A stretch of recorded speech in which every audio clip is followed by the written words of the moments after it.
കഴിഞ്ഞ ലോകത്തെ ഏറ്റവും അപരിഷ്കൃതമായ 10 രാജ്യങ്ങൾ എടുക്കുക. ജെമിനിയോട് ചോദിച്ചാൽ മതി, പറഞ്ഞു തരും. ഞാൻ അവിടെ പോയി കണക്കെടുത്തൊന്നുമില്ല. ലോകത്തെ അപരിഷ്കൃതമായ 10 രാജ്യങ്ങൾ. ഇത് ഈ ക്രൈസ്തവ സഭകൾക്ക് ഭൂരിപക്ഷമുള്ള, അതിൽ ഒട്ടുമിക്ക രാജ്യങ്ങളും 90% ക്രിസ്ത്യാനികളുള്ള രാജ്യമാണ്. എന്താ അവിടെ പോയി സേവാപ്രവർത്തനം നടത്താത്തത്?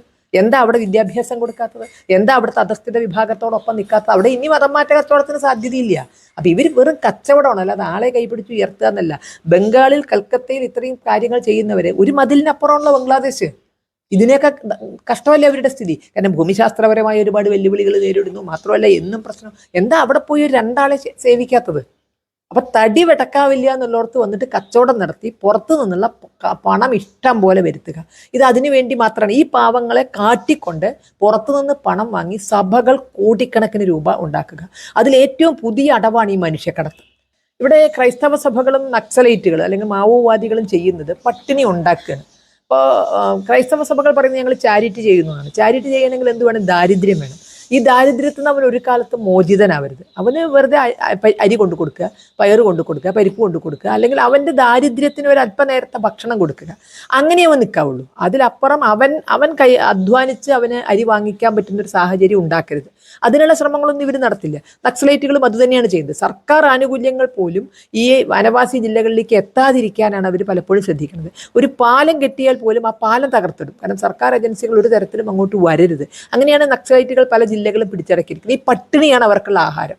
അതേ ആഹാരം തന്നെയാണ് ക്രൈസ്തവ സഭകൾക്കും വേണ്ടത്. ഇതിന് വിരുദ്ധമായാണ് ലക്ഷ്മണാനന്ദ സരസ്വതി സ്വാമികൾ പ്രവർത്തിച്ചത്.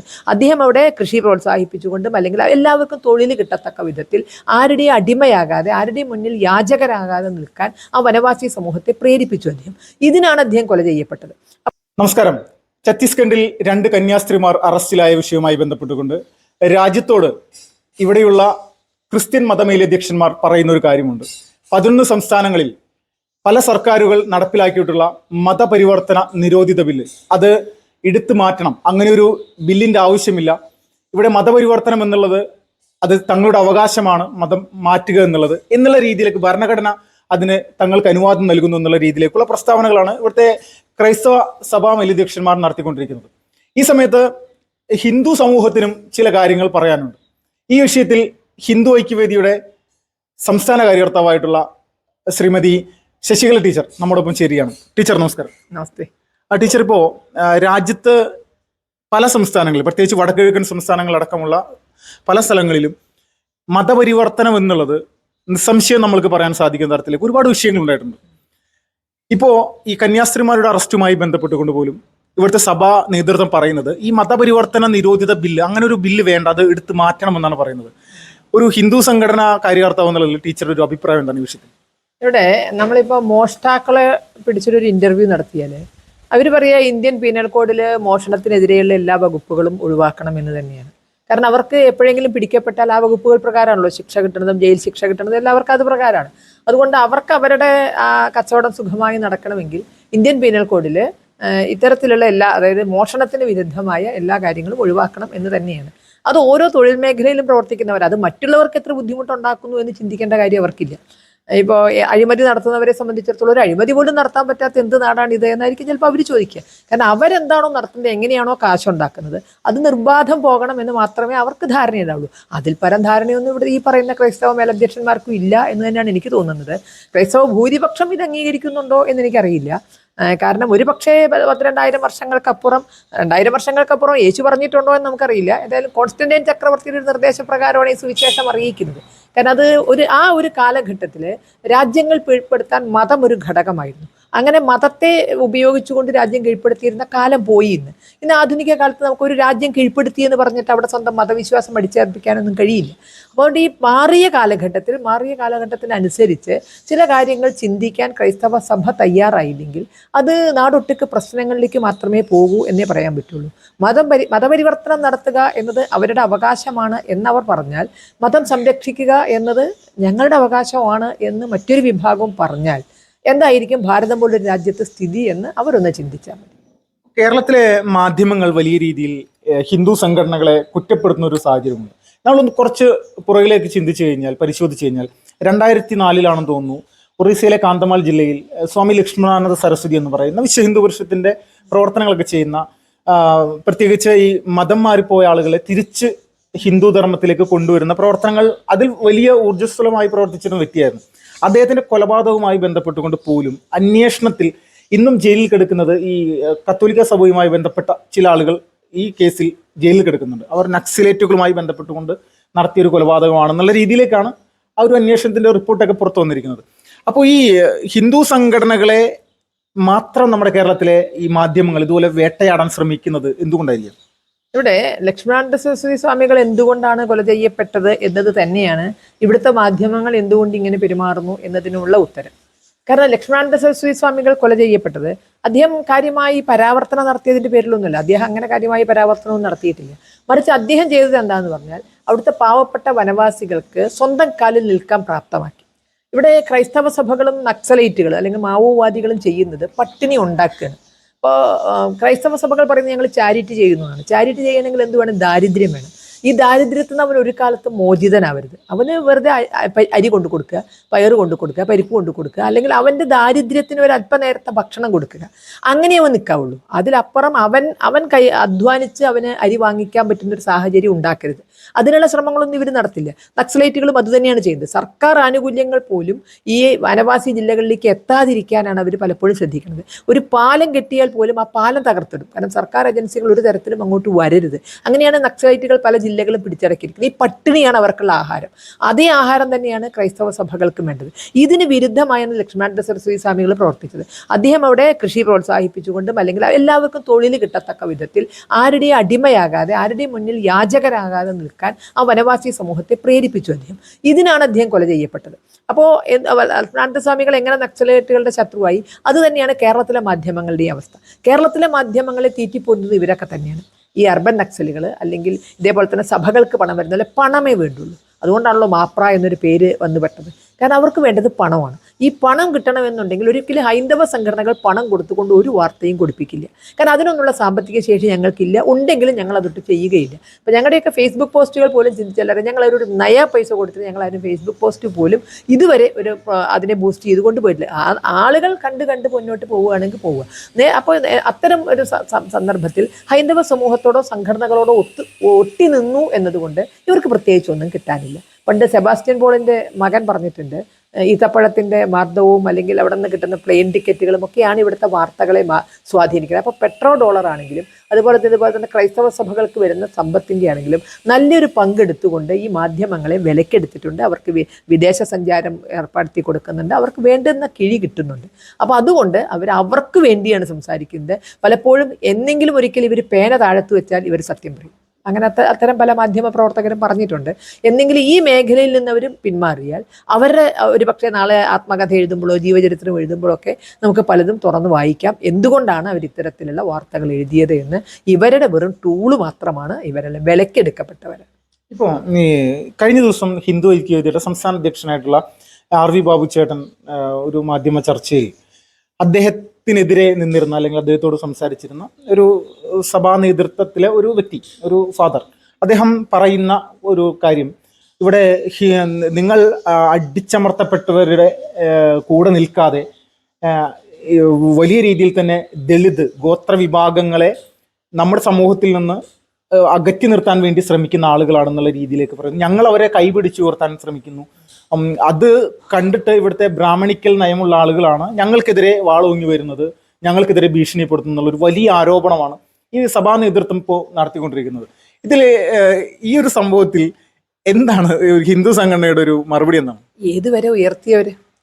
ഇവിടെ അവഗണിക്കപ്പെടുന്ന ഗോത്ര വിഭാഗത്തെ, ദളിത് വിഭാഗത്തെ ഇവിടുത്തെ ക്രൈസ്തവ സഭകൾ ഏതുവരെ ഉയർത്തി? അവരുടെ അച്ഛന്മാരിൽ ഉയർന്ന സ്ഥാനത്ത് എത്ര പേര്? പള്ളിയിലെങ്കിലും അവർക്ക് സ്ഥാനം കൊടുത്തു. എത്ര ഉയർന്ന സ്ഥാനങ്ങൾ അവർ വഹിക്കുന്നുണ്ട്? എത്ര മദർ സുപ്പീരിയർമാർ ഇതേപോലെ മാറിപ്പോയവരിൽ നിന്ന്, അതായത് ഈ അധസ്ഥിത വിഭാഗങ്ങളിൽ നിന്ന് അവർ മാറ്റിയെടുത്തവരിൽ നിന്ന് മദർ സുപ്പീരിയർമാരായി എത്ര പേരുണ്ട്? സഭയുടെ സമ്പത്ത് കൈകാര്യം ചെയ്യുന്നിടത്ത് ഇവരിൽ എത്ര പേരുണ്ട്? ബാക്കി എല്ലാ കാര്യങ്ങളും വിടുന്നു. ഇവരെ പഠിപ്പിച്ച് പറയുന്നു കൊണ്ടുവന്നത് നേഴ്സാക്കാനാണ്. ഇങ്ങനെ പഠിപ്പിച്ച് ഉന്നത സ്ഥാനങ്ങളിൽ എത്തിച്ച് ഒരാളെങ്കിലും കാണിച്ചു തരാൻ പറ്റുമോ ഇത്തരത്തിൽ കൊണ്ടുവന്നിട്ട്? ഇല്ല. നേരെ മറിച്ച് ഇപ്പോൾ ഇവർ നമ്മൾ ബ്രാഹ്മണിക്കൽ ഹെജിമണി എന്തോ ഒരു ചില വാക്കൊക്കെ ഉണ്ടല്ലോ അല്ലേ? ഇന്ത്യൻ പ്രസിഡന്റ് ആരാ? ഇപ്പം രാജ്യം ഭരിക്കുന്നത് ആരാ? ആർക്കാണോ പാർലമെന്റിൽ ഭൂരിപക്ഷമുള്ളത് അല്ലെങ്കിൽ സംസ്ഥാന നിയമസഭകളിൽ ഭൂരിപക്ഷമുള്ളത് അവർക്കാണല്ലോ ഇന്ത്യൻ പ്രസിഡന്റിനെ തിരഞ്ഞെടുക്കാൻ സാധിക്കുക. അപ്പോൾ അവരുടെ വലിയ ഭൂരിപക്ഷത്തോടു കൂടി സംവരണ സീറ്റിലൊന്നല്ലല്ലോ ഇന്ത്യൻ പ്രസിഡന്റ് എത്തിയിരിക്കുന്നത്. ആരാധ്യനായ ഇന്ത്യൻ പ്രധാനമന്ത്രിയും ഈ പറഞ്ഞ ബ്രാഹ്മണിക്കൽ ഹെജിമണിയുടെ ഭാഗമല്ല. ഇതൊക്കെ കണ്ടുകൊണ്ട് ഇതിൽ കൂടുതൽ എങ്ങനെയാണ് ഉയർത്തുക?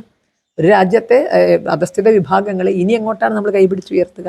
അവർക്ക് വേണ്ടുന്ന നമുക്ക് ഇതുപോലെ മതം മാറ്റ പരിശ്രമങ്ങളോ അവകാശവാദങ്ങളോ ഇല്ലാതെ ഇവിടുത്തെ റിമോട്ട് ഏരിയകളിൽ വനവാസി മേഖലകളിൽ വനവാസി കല്യാണാശ്രമം എന്ന ഹൈന്ദവ സംഘടന പ്രവർത്തിക്കാൻ തുടങ്ങിയിട്ട് കാലങ്ങളായി. അവർ ലൈം ലൈറ്റിൽ വന്നിട്ടല്ല പ്രവർത്തിക്കുന്നത്. അവർ ഈ പറഞ്ഞ പോലെ എന്തെങ്കിലും കൊടുത്തിവരെ അടിമയാക്കല്ല. അവർക്ക് ഏകൽ വിദ്യാലയങ്ങൾ സ്ഥാപിച്ചുകൊണ്ട് അവർക്ക് വിദ്യാഭ്യാസം കൊടുത്ത് ആ മേഖലയിൽ നിന്ന് പലരെയും എത്തേണ്ടിടത്തേക്ക് കൈപിടിച്ച് ഉയർത്തുകയാണ്. അത്തരമൊരു സന്ദർഭത്തിലാണ് ഇവർ ശരിക്കും പറഞ്ഞാൽ വീട്ടിൽ പട്ടിയെ വളർത്തുന്നതിന് സമമാണ്. പട്ടിയോടുള്ള സ്നേഹം കൊണ്ടല്ലോ നമ്മളാരും പട്ടിയെ വളർത്തുന്നത്. എന്തിനാ പട്ടിയെ വളർത്തുന്നത്? നമ്മുടെ ശത്രുക്കൾ വരുമ്പോൾ കുരയ്ക്കണം, നമ്മളെ കാണുമ്പോൾ വാലാട്ടണം. ഇതിനു വേണ്ടിയാണ് നമ്മൾ പട്ടിയെ വളർത്തുന്നത്. പട്ടിക്ക് തിന്നാൻ കൊടുക്കുന്നത് ചാരിറ്റി എന്ന് പറയാൻ പറ്റുമോ നമുക്ക്? ഇല്ലല്ലോ. അതിനെക്കൊണ്ട് അതിൻ്റെ സ്വാതന്ത്ര്യത്തെ നമ്മൾ തടസ്സപ്പെടുത്തി വീട്ടിലിട്ട് വളർത്താൻ ഇതേപോലെ അവരുടെ സ്വാതന്ത്ര്യത്തെയും സ്വാഭിമാനത്തെയും ഒക്കെ തന്നെ പണയം വെച്ചുകൊണ്ട് അവർക്ക് എന്തെങ്കിലും നക്കാപ്പിച്ച് കൊടുത്ത് നിൽക്കുക. ഇതൊരു തരം അടിമ കച്ചവടമാണ്. ഈ അടിമ കച്ചവടം അവസാനിപ്പിച്ചേ മതിയാകുള്ളൂ. ഇന്നത്തെ ഈ പരിഷ്കൃത സമൂഹത്തിൽ ഇവരുടെ സേവാപ്രവർത്തനം ആവശ്യമില്ല. ഇവരുടെ സേവാപ്രവർത്തനം ആവശ്യമുള്ള രാജ്യങ്ങളുണ്ട്. ഇപ്പോൾ ലോകത്ത് ഇപ്പോഴും അപരിഷ്കൃതമായ 10 രാജ്യങ്ങൾ, ഞാൻ കഴിഞ്ഞ ദിവസം ഫേസ്ബുക്ക് പോസ്റ്റ് ഇട്ടിരുന്നു. ലോകത്തെ ഏറ്റവും അപരിഷ്കൃതമായ 10 രാജ്യങ്ങൾ എടുക്കുക. ജമിനിയോട് ചോദിച്ചാൽ മതി, പറഞ്ഞു തരും. ഞാൻ അവിടെ പോയി കണക്കെടുത്തൊന്നുമില്ല. ലോകത്തെ അപരിഷ്കൃതമായ 10 രാജ്യങ്ങൾ. ഇത് ക്രൈസ്തവ സഭകൾക്ക് ഭൂരിപക്ഷമുള്ള അതിൽ ഒട്ടുമിക്ക രാജ്യങ്ങളും 90% ക്രിസ്ത്യാനികളുള്ള രാജ്യമാണ്. എന്താ അവിടെ പോയി സേവാപ്രവർത്തനം നടത്താത്തത്? എന്താ അവിടെ വിദ്യാഭ്യാസം കൊടുക്കാത്തത്? എന്താ അവിടുത്തെ അധസ്ഥിത വിഭാഗത്തോടൊപ്പം നിൽക്കാത്തത്? അവിടെ ഇനി മതം മാറ്റ കച്ചവടത്തിന് സാധ്യതയില്ല. അപ്പം ഇവർ വെറും കച്ചവടമാണ്, അല്ലാതെ ആളെ കൈപിടിച്ച് ഉയർത്തുക എന്നല്ല. ബംഗാളിൽ കൽക്കത്തയിൽ ഇത്രയും കാര്യങ്ങൾ ചെയ്യുന്നവരെ ഒരു മതിലിനപ്പുറമുള്ള ബംഗ്ലാദേശ്, ഇതിനൊക്കെ കഷ്ടമല്ല അവരുടെ സ്ഥിതി. കാരണം ഭൂമിശാസ്ത്രപരമായ ഒരുപാട് വെല്ലുവിളികൾ നേരിടുന്നു. മാത്രമല്ല എന്നും പ്രശ്നം. എന്താ അവിടെ പോയി ഒരു 2 ആളെ സേവിക്കാത്തത്? അപ്പം തടി വെടക്കാവില്ല എന്നുള്ളവർക്ക് വന്നിട്ട് കച്ചവടം നടത്തി പുറത്തു നിന്നുള്ള പണം ഇഷ്ടം പോലെ വരുത്തുക. ഇത് അതിനു വേണ്ടി മാത്രമാണ്. ഈ പാവങ്ങളെ കാട്ടിക്കൊണ്ട് പുറത്തുനിന്ന് പണം വാങ്ങി സഭകൾ കോടിക്കണക്കിന് രൂപ ഉണ്ടാക്കുക. അതിലേറ്റവും പുതിയ അടവാണ് ഈ മനുഷ്യക്കടത്ത്. ഈ മനുഷ്യക്കടത്ത് ഇവരെയൊക്കെ കൊണ്ടുപോകുന്നത് തൊഴിൽ സപ്ലൈ ചെയ്യാൻ വേണ്ടി തന്നെ, തൊഴിലാളികളെ സപ്ലൈ ചെയ്തുകൊണ്ട് ഇതിൻ്റെ കമ്മീഷൻ സഭ മേടിക്കുന്നുണ്ട്. ഇവരെ ഹോസ്പിറ്റലിലേക്ക് ജോലിക്കാൻ ശരിയാണ്. കാരണം കുറഞ്ഞ കൂലിക്ക് കിട്ടുന്ന ഈ പാവങ്ങളെ കൊണ്ട്, അതിന് തന്നെയാണ് മനുഷ്യക്കടത്തെന്ന് പറഞ്ഞാൽ, അല്ലാതെ ആളെ ഏതോ കന്യാസ്ത്രീയോടെ ഒരാളെ ഒളിപ്പിച്ച് തട്ടിക്കടത്ത് പോണതല്ല. കുറഞ്ഞ കൂലിക്ക് കിട്ടുന്ന ആളുകളെ കൊണ്ടുവന്ന് അവരെ പണിയെടുപ്പിച്ച് ഇതിൻ്റെ വളരെ ഉത്തരവാദിത്വ ബോധത്തോടെ ഞാൻ പറയുന്നു, ഇതിൻ്റെ കമ്മീഷൻ സഭ പറ്റുന്നുണ്ട്. ഇത് ഇവിടെ മാത്രമല്ല, വിദേശത്തേക്ക് കടത്തുന്നതിലും സഭ ഈ പാവപ്പെട്ട കുട്ടികളെ അവരെ സന്തോഷിപ്പിച്ചുകൊണ്ട് അവരെ പഠിപ്പിച്ച് ജർമ്മനിയിൽ എത്തിക്കുന്നു, അല്ലെങ്കിൽ ഇറ്റലിയിൽ എത്തിക്കുന്നു, നേഴ്സാക്കുന്നു എന്നൊക്കെ പറയുമ്പോൾ 1-1.5 ലക്ഷത്തിന് സാധിക്കാമെന്ന് ഇവരുടെ വീട് പണയം വെച്ച് 6-7 ലക്ഷം കൊടുത്തുകൊണ്ട് ഇവരെ പുറത്തേക്ക് കടത്താൻ വേണ്ടി ആ പൈസ ഇത്രയും പൈസ ആവുന്നില്ല. ഇപ്പം ചേർത്തലയിലൊക്കെ അത്തരം ഒരു സ്ഥാപനം പ്രവർത്തിക്കുന്നത്, ഞങ്ങൾ അതിൻ്റെയൊക്കെ ഡീറ്റെയിൽസ് എടുത്തുകൊണ്ടിരിക്കുകയാണ്. അപ്പോൾ ഇത് 6 ലക്ഷം 7 ലക്ഷം ഒക്കെ എന്ന് പറഞ്ഞുകൊണ്ട് ഇവരെ വീട് വരെ പണയം വെച്ചുകൊണ്ട് ഒരു കാലത്ത് തീർക്കാൻ പറ്റാത്ത വിധത്തിൽ പൈസ കൊടുത്തുകൊണ്ട് ഇവരെ ജർമ്മനിയിലേക്കൊക്കെ അയക്കുന്നു. ജർമ്മനിയിൽ നിന്ന് ഇവർക്ക് പൈസ വരുന്ന സഭയ്ക്കാണ് ഇതിൻ്റെ പൈസ കിട്ടുന്നത്. നാമമാത്രമായ കൂലിയാണ് ആ കുട്ടികളുടെ രക്ഷിതാക്കൾക്ക് അയച്ചു കൊടുക്കുക. അപ്പോൾ ബാക്കി ഇതിൻ്റെ ഈ തൊഴിൽ സപ്ലൈയുടെ ഏജന്റുമാരായിട്ടാണ് ഇവർ പ്രവർത്തിക്കുന്നത്. അങ്ങനെ ഒരു സഭാപ്രവർത്തനം, അതിൻ്റെ ഒരു കൃത്യത വരുത്തേണ്ടത് ആവശ്യമാണ്. അതിന് ക്രൈസ്തവ സമൂഹം മുന്നിട്ട് വന്നിട്ടില്ലെങ്കിൽ തീർച്ചയായും ഞങ്ങളെപ്പോലുള്ളവർക്ക് അത് തുറന്ന് കാണിക്കേണ്ടി വരും. അതിൻ്റെ പിന്നാലെ തന്നെ ഞങ്ങൾ അന്വേഷണം നടക്കണം, പ്രതികൾ ശിക്ഷിക്കപ്പെടുമെന്ന്. ഇപ്പോൾ ഇന്ത്യ രാജ്യത്ത് വളരെ തീവ്രമായിട്ടുള്ള രീതിയിൽ ദാരിദ്ര്യം അനുഭവിക്കുന്ന മുസ്ലിം ജനവിഭാഗമുണ്ട്. ഇവരുടെ ഇടയിൽ പ്രത്യേകിച്ച് പശ്ചിമ ബംഗാൾ പോലുള്ള പ്രദേശത്ത്, മുർഷിദാബാദ് പോലുള്ള സ്ഥലങ്ങളിലൊക്കെ കൊടിയ ദാരിദ്ര്യം അനുഭവിക്കുന്ന മുസ്ലിം സമൂഹമുണ്ട്. അപ്പോൾ ഇവരുടെ ഇടയിൽ ഈ ഒരു മിഷണറി പ്രവർത്തനത്തിന് ഇവർ ചെല്ലാത്തതിൻ്റെ കാരണം എന്തായിരിക്കാം? ഇതിന് പ്രത്യേകിച്ച് ഒരു മറുപടി ഒന്നും പറയുന്നില്ല. ഈ ചോദ്യം ചോദിക്കുമ്പോൾ വേറെ കാര്യങ്ങളൊക്കെയാണ് പറയുന്നത്. മറുപടി ഇല്ലാത്തതുകൊണ്ടാണ് പറയാത്തത്. ഉള്ള മറുപടിയിൽ ഇവർക്ക് പറയാൻ പറ്റുള്ളൂ. എന്തിനാണ് സച്ചാർ കമ്മീഷനെ വെച്ചത്? സച്ചാർ കമ്മീഷൻ തലങ്ങും വിലങ്ങും പഠിച്ച് പറഞ്ഞത് ഇവിടുത്തെ മുസ്ലിങ്ങൾ ഒരുപാട് പിന്നോക്കാവസ്ഥയിലാണ്, അതുകൊണ്ടാണല്ലോ ശതകോടികളുടെ പദ്ധതികളാണ് അവർക്ക് വേണ്ടി പ്രഖ്യാപിക്കപ്പെട്ടത്. അപ്പോൾ അതിൻ്റെ അർത്ഥം പട്ടിണി ഉണ്ടെന്നാണ്. സച്ചാർ കമ്മീഷൻ നമുക്ക് അവിശ്വസിക്കേണ്ടെന്നല്ലേ ഇപ്പോൾ ഇവരൊക്കെ പറയുന്നത്. അപ്പോൾ എങ്ങനെയാണെങ്കിലും അവർക്കിടയിലല്ലേ കൂടുതൽ പ്രവർത്തനം നടത്തേണ്ടത്. അപ്പോൾ അവർക്കിടയിൽ പോയാൽ തിരിച്ചു വരാൻ പറ്റില്ല. ജോസഫ് മാഷ അനുഭവം അറിയാമല്ലോ, ഒരു ചോദ്യപേപ്പറിലൊരു വാക്കിനൊരു കൈയാണ് നഷ്ടപ്പെട്ടത്. അപ്പോൾ അവർക്കിടയിൽ പോയാൽ കച്ചവടം നടക്കില്ല. അവർ സാധനം കൊടുത്തിട്ട് പോരാം. അരിയും പയറൊക്കെ അവിടെയും കൊടുക്കാം, അവരൊരു പക്ഷേ മേടിച്ചു എന്ന് വരും. പക്ഷെ അരിയും പയറും കൊടുക്കലല്ലോ ഉദ്ദേശം, പട്ടിണി മാറ്റലല്ലോ ഉദ്ദേശം. ആ പട്ടിണി മാറ്റുന്നതോടൊപ്പം ഇവർ മതം മാറി കിട്ടണം. അതൊരിക്കലും അവരെ മാറ്റാൻ സാധിക്കില്ല. മാറണമെന്ന് മുസ്ലിങ്ങൾക്ക് ഉണ്ടാകാം, പക്ഷേ മാറാൻ, കാരണം അവരുടെ വ്യവസ്ഥിതി വളരെ കർശനമാണ്. ഇപ്പം തന്നെ നമുക്കറിയാം, ഇസ്ലാം മതം വിട്ടു പുറത്തേക്ക് വരുന്ന ധാരാളം ആളുകളുണ്ട്. ഈ ആളുകളല്ലുള്ളൂ. ഈ മതത്തിനോടുള്ള ഈ മതം ശരിയല്ല എന്ന് വിശ്വസിച്ച് അതിൻ്റെ ഉള്ളിൽ ജീവിക്കുന്ന ഒരുപാട് പേരുണ്ട്. അവർ പുറത്തേക്ക് വരാൻ ഭയന്നിട്ടാണ്. ഈ മതം വിട്ടവർ എന്ന് പറയുന്ന പോലെ മറ്റൊരു മതത്തിൽ ചെന്ന് കയറാത്തത് ഇവരെ ഭയന്നിട്ടാണ്. കാരണം ഒരു മറ്റേ സേഫ് സോണായിട്ട് നിൽക്കുകയാണ് അവർ. ഒരു മതത്തിൽ നിന്ന് പോകുന്നു, ഞങ്ങൾക്ക് ഇപ്പോൾ ഒരു മതവും ഇല്ല, നിങ്ങളെന്ത്. അപ്പോൾ അത്ര കർശനമായി അവരവരുടെ അണികളെ നോക്കുന്നു, ഒരാൾ പോലും നഷ്ടപ്പെടാത്ത വിധത്തിൽ അതിന് പറ്റുന്ന വിധത്തിലുള്ള ഭീകരപ്രവർത്തനമൊക്കെ അവിടെയുണ്ട്. ഇതില്ല എന്നുള്ളത് ഹിന്ദുവിൻ്റെ ഒരു പരിമിതിയായി കാണുകയാണ് ഇവർ. അത്തരത്തിലുള്ള ഭീകരവാദികൾ ഇല്ല എന്നുള്ളതോ കൈവെട്ടാനോ തലവെട്ടാനോ ആളില്ല എന്നുള്ളതോ ഹിന്ദുവിൻ്റെ ഒരു പരിമിതിയായി കാണുകയാണ് ഇവർ. അപ്പം ഞങ്ങൾ മര്യാദക്കാരായതുകൊണ്ടാണ് ഹൈന്ദവ സമൂഹത്തിൽ ഇവർ ഇത്തരം കളി കളിക്കുന്നത്.